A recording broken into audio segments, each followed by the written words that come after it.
Radhe Radhe, good morning बच्चों। स्वागत है आपका हमारे प्लेटफॉर्म पर। हम यहाँ पढ़ रहे थे कक्षा 10 की साइंस के बारे में पढ़ रहे थे। ठीक है, हम पढ़ेंगे आज कक्षा 10 का जो चैप्टर नंबर 9 है, जिसका नाम है आनुवांशिकता, उसके बारे में पढ़ते हैं। ठीक है, देखो सबसे पहले हम जान लेते हैं कि आनुवांशिकता जो है किसे कहते हैं, किसे नहीं कहते हैं। इस पाठ में क्या क्या पढ़ना है, क्या क्या नहीं पढ़ना, कौन कौन से प्रश्न इंपॉर्टेंट है।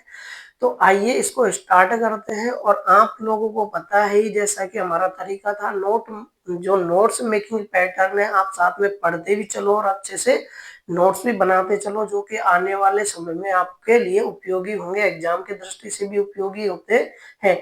ठीक है, तो आप उनका बार बार रिवीजन करके अपनी परसेंटेज है वो अच्छे से बना सको, आप ज्यादा से ज्यादा बना सको, आप साइंस में ज्यादा से ज्यादा नंबर लेके आ सको, यही हमारा उद्देश्य है। ठीक है, चलो आइए देखते हैं पाठ नंबर 9, जिसका नाम है आनुवांशिकता। ठीक है, देखो आनुवांशिकता क्या होती है कि जो जनक जीव की जो लक्षण होते हैं वो एक पीढ़ी से दूसरी पीढ़ी में चले जाते हैं, यही क्या कहलाती है, आनुवांशिकता कहलाती है। देखो देखते हैं कि हम पढ़ रहे थे आनुवांशिकता, क्या पढ़ना था हमको, आनुवांशिकता। आनुवांशिकता होती क्या है, देखो आनुवांशिक लक्षणों का, जो आनुवांशिक लक्षण है उनका एक पीढ़ी से दूसरी पीढ़ी में जाना ही क्या कहलाता है, आनुवांशिकता कहलाता है। अर्थात जो लक्षण अपने से पहले वाली पीढ़ियों में थे, जैसे पिताजी के थे, दादाजी के जो लक्षण थे, वो एक पीढ़ी से ही दूसरी पीढ़ी में चले जाते हैं। संतति जनक से जो जनक के लक्षण है, अर्थात जो जनक के लक्षण है वो संतति में चले जाते हैं, वही क्या कहलाते हैं, आनुवांशिकता कहलाती है। बात समझ में। इस आनुवांशिकता को एक और नाम से जाना जाता है, जिसको वंशागति कहते हैं। क्या कहते हैं, जब आनुवांशिकता को एक नाम अन्य नाम से भी जाना जाता है, जिसे वंशागति कहते हैं। कि कौन सी गति कहते हैं, वंशागति कहते हैं। ठीक है, तो यहाँ प्रश्न ऐसे भी पूछा जा सकता है कि वंशागति किसे कहते हैं, आनुवांशिकता किसे कहते हैं। या तो किसे कहते हैं, आनुवांशिक लक्षणों का एक पीढ़ी से दूसरी पीढ़ी में जाना ही आनुवांशिकता कहलाता है। बात समझ में आई। देखो जो आनुवांशिकता है, इसका पिता या जनक कौन है, ग्रेगर जोहन मेंडल। कौन है, ग्रेगर जॉन मेंडल को कहा जाता है आनुवांशिकता का पिता। ठीक है, क्यों कहा जाता है, क्या किया था इसने ऐसा कि इसको जो आनुवांशिकता है उसका पिता कहा जाता है, क्योंकि इसने पादपों में वंश गति से संबंधित नियमों का प्रतिपादन किया था। किसमें, जो पेड़ पौधे हैं उनमें वंशागति से संबंधित जो नियम है उनका प्रतिपादन किया था। इसीलिए ग्रेगर जॉन मेंडल को क्या कहा जाता है, आनुवांशिकता का पिता कहा जाता है। यहाँ तक बात समझ में आई। ठीक है, आगे देखते हैं। देखो कि मेंडल ने अपने प्रयोग के लिए मटर के पौधे का चयन किया। अब ये जो वंशगति से संबंधित नियम थे, इनको जो प्रतिपादित किया था, इसके लिए इसने किस चीज पर प्रयोग किए थे, तो वो पौधा किसका था, मटर का पौधा था। किसका पौधा था, वो मटर का पौधा था। ठीक है, और इस मटर के पौधे का जो वैज्ञानिक नाम है वो क्या है, पाइसम सैटाइवम। क्या नाम है इसका, पाइसम सैटाइवम नाम है। ठीक है, यहाँ तक बात समझ में। अब देखो अगली चीज पढ़ेंगे कि भाई साहब इस ग्रेगर जोहन मेंडल ने, ठीक है, किसने, ग्रेगर जॉन मेंडल ने मटर के पौधे को ही क्यों चुना।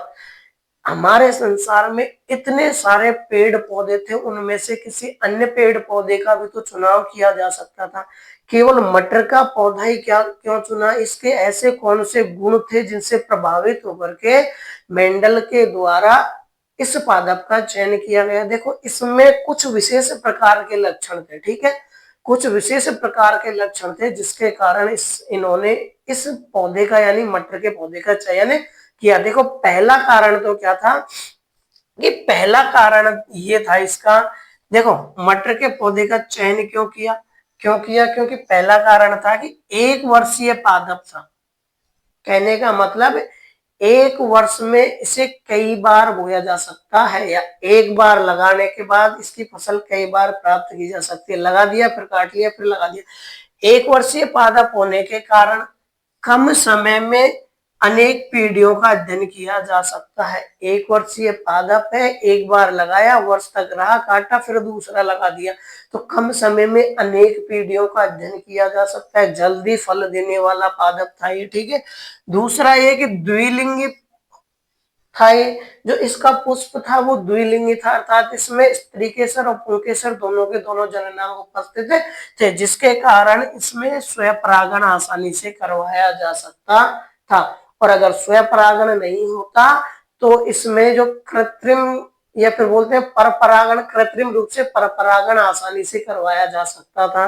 तीसरा कारण ये था कि इसमें 7 प्रकार के विपर्यासी लक्षण थे। मोस्ट इम्पोर्टेंट लक्षण कि इसके अंदर 7 प्रकार के विपर्यासी लक्षण मौजूद थे। इस वजह से ग्रेगर जोहान मेंडल के द्वारा इस पादप का चयन किया गया, ठीक है। अब बात यहां तक हो गई, आगे देखते हैं कि मेंडल ने अपना प्रयोग किया था मटर के पौधे पर, तो इन्होंने 3 प्रकार के नियमों को प्रतिपादित किया। इस मटर के पौधे पर प्रयोग किया और प्रयोग करने के बाद नियमों का प्रतिपादन किया। वो नियम कितने थे? 3। कितने नियम थे? 3। देखो, मेंडल द्वारा प्रतिपादित नियम थे 3। पहला है प्रभाविता का नियम। किसका नियम? प्रभाविता का नियम। दूसरा है पृथक्करण का नियम। तीसरा है स्वतंत्र अप्यूहन का नियम, ठीक है। यहाँ तक बात समझ में आई होगी। मेंडल के द्वारा प्रतिपादित नियम कितने थे? 3। पहला प्रभाविता का नियम, दूसरा पृथक्करण का नियम, तीसरा स्वतंत्र अप्यूहन का नियम, ठीक है। यहाँ तक आप लोगों को बात समझ में आई होगी। आप लोग इसको उतारो, नोट्स बनाओ, इसके बाकी आगे हम पढ़ेंगे प्रभाविता का नियम क्या होता है, क्या नहीं होता है, ठीक है। प्रभाविता का नियम क्या पढ़ रहे थे? प्रभाविता का नियम पढ़ रहे थे। देखो, देखते हैं प्रभाविता का नियम क्या होता है, ठीक है। देखो, प्रभाविता का नियम क्या है कि यह नियम एक संकर संकरण पर के परिणामों पर आधारित था, अर्थात इसमें केवल एक संकर संकरण का जो परिणाम है इस पर यह आधारित था, ठीक है। ये एक संकर संकरण क्या है, द्विसंकर संकरण क्या है, जीन क्या है, ये परिभाषा हम एंड में पढ़ लेंगे। पहले ये देखते हैं कि यह नियम एक संकर संकरण के परिणामों पर आधारित था, ठीक है। इस नियम के अनुसार, किस नियम के अनुसार? इस नियम के अनुसार जब एक लक्षण के लिए विपर्यासी समयुग्मजी पादपों में संकरण करवाया जाता है, कहने का मतलब इस नियम के अनुसार जब एक लक्षण के, अर्थात ऐसे पादप जिनमें एक लक्षण था, ठीक है, एक लक्षण के लिए जो विपर्यासी समयुग्मजी पादप थे, लक्षण तो विपर्यासी थे लेकिन समयुग्मजी समान युग्मनज के थे, उन पादपों में जब संकरण करवाया तो जो लक्षण F1 पीढ़ी में अपनी अभिव्यक्ति प्रेजेंटेशन दर्शाता है उसे ही प्रभावी लक्षण कहा जाता है, और इस पीढ़ी में जो अपना प्रभाव नहीं दर्शाता उसे अप्रभावी लक्षण कहा जाता है। बात समझ में आई या नहीं आई? देखो, वापस देखते हैं कि यह नियम एक संकर संकरण के परिणामों पर आधारित था, ठीक है। इस नियम के अनुसार जब एक लक्षण के लिए, किसके लिए? जब एक लक्षण के लिए विपर्यासी समयुग्मजी पादपों में संकरण करवाया तो जो लक्षण F1 पीढ़ी में अपनी अभिव्यक्ति दर्शाता है उसे प्रभावी लक्षण कहते हैं, और जो अपना प्रभाव या अभिव्यक्ति नहीं दर्शाता उसे अप्रभावी लक्षण कहा जाता है। अब इसका एग्जाम्पल देखते हैं। देखो, उदाहरण, ठीक है, उदाहरण देखते हैं कि जैसे शुद्ध लंबे पौधे, शुद्ध लंबे पौधे, ठीक है, मटर के शुद्ध लंबे पौधे जिनको कैपिटल T द्वारा दर्शाया जाता है। ये उदाहरण के लिए शुद्ध मटर के लंबे पौधे तथा शुद्ध रूप से बौने पौधे, ठीक है, शुद्ध रूप से बौने पौधों के बीच में, बौने पौधों के बीच में जब संकरण करवाया जाता है तब जो पीढ़ी प्राप्त होती है उसे F1 पीढ़ी कहते हैं, और इस F1 पीढ़ी में या तो शुद्ध लंबे पौधे का लक्षण प्रभावी होता है, या शुद्ध बौने पौधे का जो लक्षण है वो प्रभावी होता है, उसे ही प्रभाविता का नियम कहते हैं। ठीक है, देखो देखते हैं, ये कैपिटल टी और ये स्मॉल टी का मतलब शुद्ध रूप से बोना, कैपिटल टी का मतलब शुद्ध रूप से लंबा। जब इनके बीच में संकरण करवाया जाता है, ठीक है, इनके बीच में संकरण या क्रॉस करवाया जाता है, तब जो पौधे प्राप्त होते हैं वो क्या प्राप्त होते हैं, सारे के सारे लंबे पौधे प्राप्त होते हैं। कैसे पौधे प्राप्त होते हैं, लंबे पौधे प्राप्त होते हैं। ये हो गई आपकी F1 पीढ़ी। कौन सी पीढ़ी हो गई, F1 पीढ़ी। इस पीढ़ी में ये जो पौधे प्राप्त हुए थे, ये कैसे प्राप्त हुए थे, लंबे पौधे प्राप्त हुए थे। क्यों प्राप्त हुए थे, क्योंकि क्योंकि यहाँ कैपिटल टी अपना प्रभाव दर्शाता है, इसीलिए इसे प्रभाविता का नियम कहा जाता है। बात समझ में आई या नहीं आई, चलो एक बार वापस देखते हैं इसको, कि यह नियम एक संकर संकरण के परिणामों पर आधारित था। ठीक है, आगे देखते हैं कि इस नियम के अनुसार जब एक लक्षण के लिए विपर्यासी समयुग्मज जो पादप है उनमें संकरण करवाया, तो जो लक्षण F1 पीढ़ी में अपनी अभिव्यक्ति या प्रेजेंटेशन दर्शाते हैं उन्हें प्रभावी लक्षण कहा जाता है, और जो लक्षण अपना प्रभाव नहीं दर्शाते उसे अप्रभावी लक्षण कहा जाता है। ठीक है, उदाहरण के लिए शुद्ध लंबे पौधे तथा शुद्ध बौने पौधों के मध्य में जब संकरण करवाया जाता है तो F1 पीढ़ी में लंबे पौधे प्राप्त होते हैं। तो यह कैपिटल टी अपना प्रभाव दर्शाता है, इसीलिए इसे प्रभाविता का नियम कहा जाता है, और ये जो स्मॉल टी है ये अपना प्रभाव नहीं दर्शाता, इसीलिए यह अप्रभावी रहता है। यहां तक बात समझ में आई या नहीं आई, इसको उतारो। पृथक्करण का नियम क्या है क्या नहीं है। ठीक है, देखो यह नियम भी एक संकर संकरण के परिणामों पर आधारित है। ठीक है, बात समझ में आई कि जो पृथक्करण का नियम है ये भी एक संकर संकरण के नियम परिणामों पर ही आधारित है। इस नियम में ठीक है, जब प्रभाविता के नियम से प्राप्त F1 पीढ़ी के मध्य में स्वपरागण करवाया जाता है, जो अभी हमने प्रभाविता का नियम पढ़ा था उसमें शुद्ध लंबे पौधे और शुद्ध बौने पौधों के मध्य में जब संकरण करवाया था तब वहां लंबे पौधे प्राप्त हुए थे। ठीक है, तो F1 पीढ़ी में कैसे पौधे प्राप्त हुए थे, लंबे पौधे। तो जहां ये F1 पीढ़ी में लंबे पौधे प्राप्त हुए थे उन्हीं के मध्य क्या करवा दिया, स्वपरागण करवाया था। तब F1 पीढ़ी में प्राप्त होने वाले जो पौधे थे वो पृथक पृथक लक्षणों वाले प्राप्त होते हैं, जिनका लक्षण प्रारूप 3:1 और जीन प्रारूप 2:1 होता है। बात समझ में आई या नहीं आई, नहीं आई कोई बात नहीं, छोड़ो, वापस देखते हैं कि यह जो पृथक्करण का नियम है एक संकर संकरण के परिणामों पर आधारित है, इतना याद है। ठीक है, जब हमने प्रभाविता के नियम से प्राप्त F1 पीढ़ी के मध्य संकरण करवाया, सबसे पहले प्रभाविता के नियम में हमने शुद्ध रूप से लंबे पौधे और शुद्ध रूप से बौने पौधों के बीच में जब संकरण करवाया था तब हमें ये चीजें प्राप्त हुई थी। कौन कौन सी चीज प्राप्त हुई थी, हमें ये पौधे प्राप्त हुए थे या नहीं हुए थे। जब हमने इनके बीच में स्वपरागण करवाया, क्या करवाया, स्वपरागण, क्या करवाया, स्वपरागण करवाया, तो देखो हमें ये चीजें प्राप्त होती हैं। कितनी चीजें प्राप्त होती हैं, ये चीजें प्राप्त होती है। बात समझ में आ रही है या नहीं आ रही, अरे बात समझ में आ रही है या नहीं आ रही। देखो इसको छोड़ते हैं, यहाँ छोड़ते हैं। ठीक है, ये स्वपरागण हो गया, हमें ये चीजें प्राप्त होती है। बात समझ में आई यहाँ तक, ये हमें F1 पीढ़ी प्राप्त होती है। कौन सी पीढ़ी प्राप्त होती है, F1 पीढ़ी प्राप्त होती है। ठीक है, अब हम इस F1 पीढ़ी में स्वपरागण करवाते हैं। क्या करवाते हैं, स्वपरागण। ठीक है,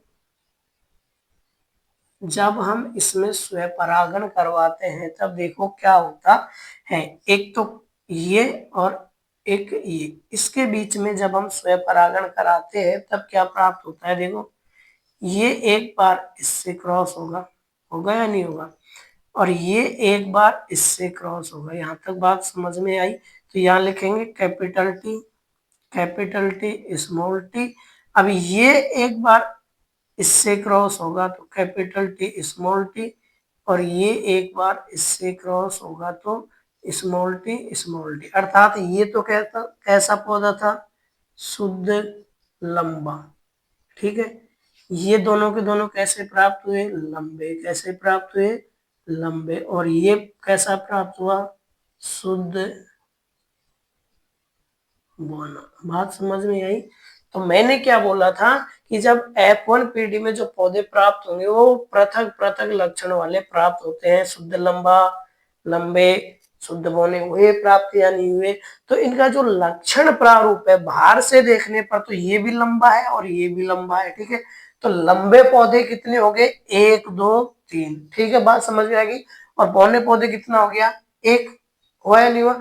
और जब जीन के रूप में देखे, जीन या मतलब आंतरिक रूप से अगर ध्यान से देखा जाए तो शुद्ध लंबा 1, शुद्ध जो लंबे थे वो 2 और बौना 1। तो बात समझ में आ गई। ये तो हो गया इसका जीन प्रारूप। कौन सा प्रारूप, जीन प्रारूप।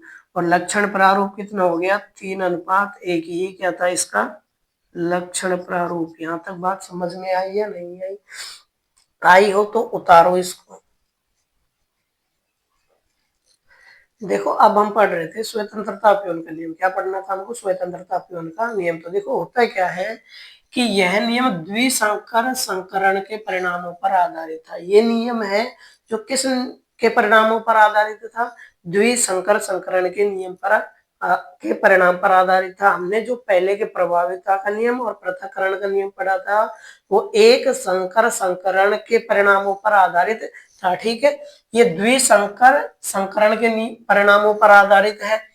इस नियम के अनुसार 2 या 2 से अधिक विपर्यासी जो लक्षण वाले पादप है, ठीक है, 2 या 2 से अधिक विपर्यासी लक्षणों वाले पादपों के बीच में जब क्रॉस करवाया जाता है, क्या करवाया जाता है, क्रॉस या संकरण करवाया जाता है, तो एक लक्षण की वंशगति दूसरे लक्षण की वंशगति को किसी प्रकार से प्रभावित नहीं करती है। बात समझ में आ रही है।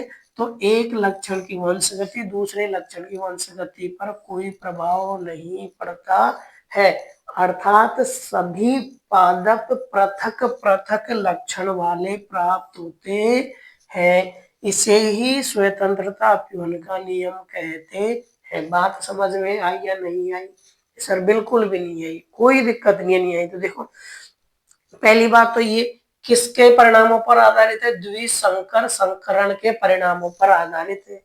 इसमें क्या किया जाता है, 2 या 2 से अधिक विपर्यासी लक्षणों वाले पौधों का चयन किया जाता है, फिर उसके बीच में संकरण करवाया जाता है। जब संकरण करवाया जाता है तब एक लक्षण वाली वंशगति के जो पौधे हैं दूसरे लक्षण वाली वंशगति के पौधों पर कोई प्रभाव नहीं डालते हैं, अर्थात पृथक पृथक लक्षण वाले पौधे प्राप्त होते हैं। इसे ही क्या कहा जाता है, स्वतंत्रता अपीवन का नियम कहा जाता है। बात समझ में आई। देखो उदाहरण के लिए जो मटर के पीले गोलाकार अर्थात कैपिटल वाई और कैपिटल आर बीज वाले पौधे, पीले गोलाकार बीज वाले पौधों को हरी झुर्रीदार small Y small R Bs वाले पौधों के बीच में संकरण करवाया जाता है, अर्थात पीले गोलाकार बीज वाले पौधे हरे झुर्रीदार बीज वाले पौधों के बीच में जब क्रॉस या संकरण करवाया जाता है, जो F1 पीढ़ी में जितने भी पौधे प्राप्त होते हैं वो पीले गोलाकार प्राप्त होते हैं। कैसे प्राप्त होते हैं, पीले गोलाकार प्राप्त होते हैं, अर्थात capital Y small Y capital R small R प्राप्त होते हैं। और जब इस F1 पीढ़ी के पौधों के बीच में स्वपरागण करवाया जाता है। क्या करवाया जाता है? स्वपरागण। जब इन पौधों के बीच में स्वपरागण करवाया जाता है तब F2 पीढ़ी प्राप्त होती है। कौन सी पीढ़ी प्राप्त होती है? F2 पीढ़ी प्राप्त होती है। ठीक है, अब F2 पीढ़ी प्राप्त होगी, उसका जो लक्षण प्रारूप होगा वो तो 9:3:3:1 होता है, जबकि जीन प्रारूप होता है वो 1:2:4:1:1:2:1:1 होता है। सब क्या बोल दिया ये? हाँ, यही होता है जीन प्रारूप। क्या होता है? 1:2:4:1:4:1:2:1:1 होता है। बात समझ में आई या नहीं आई? अगर नहीं आई तो केवल इतना याद रखना कि ये नियम द्विसंकर संकरण के नियमों पर, परिणामों पर आधारित है।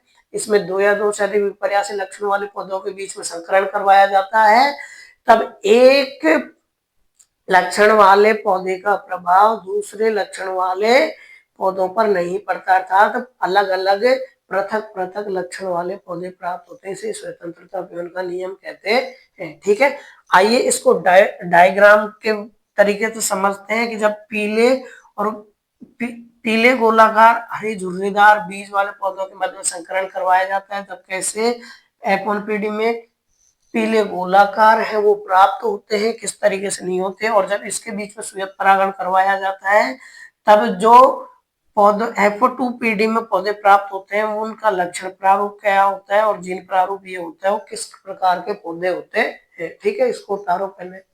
देखो, अब हम पढ़ेंगे मानव में लिंग निर्धारण, लेकिन मानव में लिंग निर्धारण से पहले कुछ चीजों को जान लेते हैं। जैसे मानव में लिंग निर्धारण किसके द्वारा होता है? गुणसूत्रों के द्वारा होता है। ठीक है, तो गुणसूत्र क्या होते हैं, कितने प्रकार के होते हैं, क्या होता है क्या नहीं होता, देखो देखते हैं कि गुणसूत्र क्या होते हैं। देखो, गुणसूत्र डीएनए और प्रोटीन के बने होते हैं। गुणसूत्र किसके बने होते हैं? डीएनए और प्रोटीन के बने होते हैं। ठीक है, बने हुए धागेनुमा एक संरचना होती है। प्रोटीन और डीएनए से मिलकर के एक धागेनुमा संरचना बनती है, जिसे क्या कहते हैं? हम गुणसूत्र कहते हैं। अब इसके अंदर प्रोटीन होती है, वो stone and non stone proteins होती है और भी अन्य सारी होती है, उनसे मिलकर बने होते हैं। मानव में 46 गुणसूत्र होते हैं। कितने गुणसूत्र होते हैं? 46, अर्थात 23 जोड़ी गुणसूत्र होते हैं।